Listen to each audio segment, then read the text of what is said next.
I'm Granddaddy Mike, and I'm privileged and honored to be here, invited to be a speaker on the panel about extracts, concentrates, and edibles.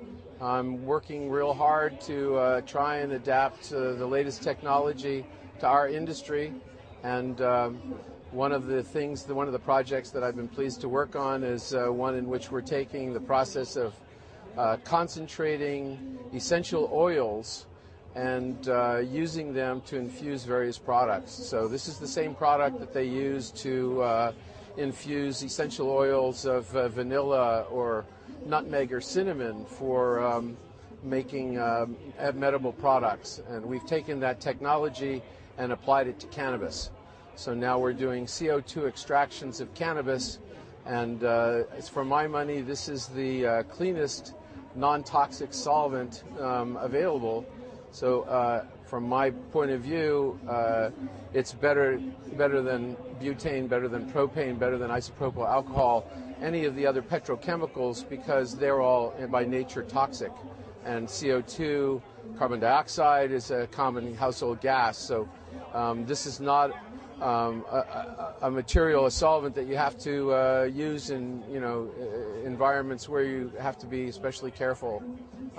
It's all done with high pressure system and low temperatures, and although there's many different people producing these kinds of vessels to do this kind of process, I believe that I'm working with the leading professional, and we're doing code stamped vessels, which means they're stamped by the American Society of Mechanical Engineers for the capacities that we use.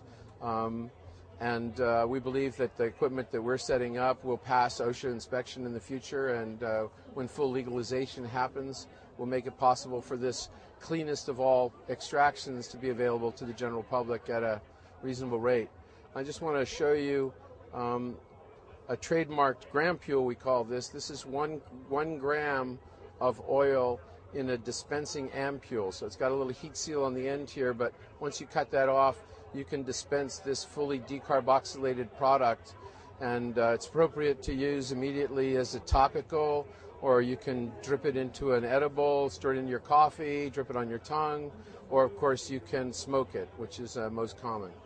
So this is readily used in one of our wickable pens. I don't know if you can see the transparent red oil in this Pyrex chamber, but this is a high quality vaporizer, portable, really easy to use.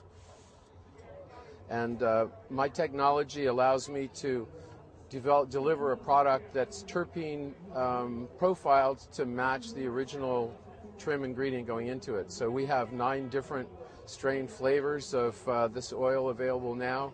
And we believe in highest and best practices, quality assurance testing.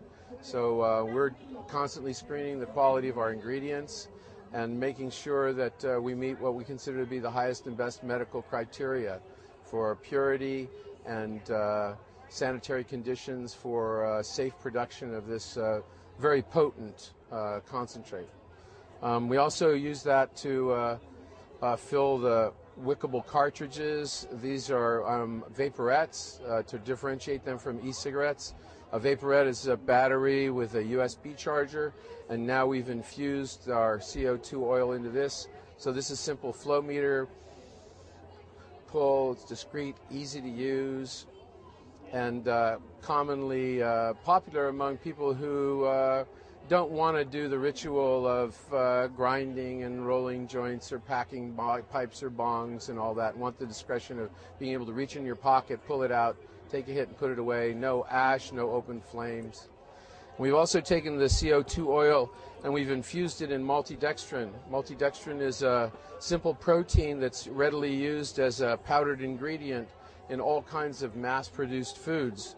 So with this, we have a bake-it-your-own home baking remedy where you can use 1/2 gram of this by weight will deliver 15 milligrams of cannabis, and you can make your own homemade medible as strong as you want it to be.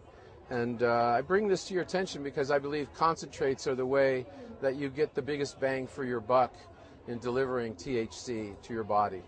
And so for those of you who like the convenience and the purity of medical grade product, I encourage you to look into the CO2 extraction process, and if you want to get in touch with me, I can hook you up with the people that will provide you with the equipment and the expertise that you need to be able to make this yourself. I'm just trying to empower all you folks out there to, get more cannabis to more people at a fair price. Love to have your help turning on the world. Let's do it together. Well, that's certainly a mind-blowing tour of the cutting-edge technology being used today for extracts. But how does this really boil down to everyday use by patients? I was curious, and I asked Granddaddy Mike what kinds of observations he's had with patients using these highly refined, potent extracts. I get stories all the time, anecdotal. I mean, I'm sorry that we don't have the research clearances to do more clinical research, but I have a woman whose 16-year-old autistic son is now who's also a diabetic and allergic to chocolate. Couldn't eat any of the medibles that were available to him, so she needed something that she could make to put into his favorite snickerdoodles, which were his favorite cookie. So now he's a self-monitoring, self-medicating autistic boy who asks mommy if he can have a cookie because he feels like he's getting a little bit energized. And when mom looks at him and realizes that he's starting to get a little excited and this may be a precursor symptom of some kind of an explosive episode, she'll ask him whether or not he feels like he would like a cookie. And so between them, they've managed to come up with a system where he's medicating himself in a way that mediates his behavioral outbursts and has improved the quality of his life and certainly his family. I have a lot of people that are suffering from the side effects of cancer and cancer treatment. I myself have been a cancer survivor. I didn't bring it today to show, but I also have a body lotion that I've infused with my CO2 oil. So I have people that are, claiming topical remedies for, insect bites, cuts, inflammation, bruises, healing faster, increased circulation, and with repeat doses and penetration, people are getting relief from muscles, muscle strains, joint problems. Once again, I hate to, claim results that aren't scientifically proven. As a scientist myself, I look at hard data, and it's important to me. And most of what I have is anecdotal stuff, but it's powerful, and it's repetitive, and it's compelling. And it speaks to the compassion in all of us to recognize that what's the best medicine for your brother is really determined by your brother, right? And what's the best medicine for you is something that you have to figure out for yourself. So I encourage you to do some research and figure out what's your best dose. What's your best kind of medicine? Do you want to have a sativa in the morning for your wake and bake and stay active and not get cloud muddled and not be, sedated? Save your indicas for your nighttime weed. If you want to go to sleep, if you want to just sit back and watch a movie or watch a concert and be laid back and relax completely, then get into your indicas at night. So, and also, I mentioned the same thing about CBDs. CBDs, you've got the health effects of CBDs separate from the psychoactive effect of the THCs. And although they're interactive, I think each one of us has our own ideal level of CBDs that we need every day so that we can stimulate and populate the endocannabinoid system with the materials that we need to provide the kind of homeostasis that cannabis brings to the body.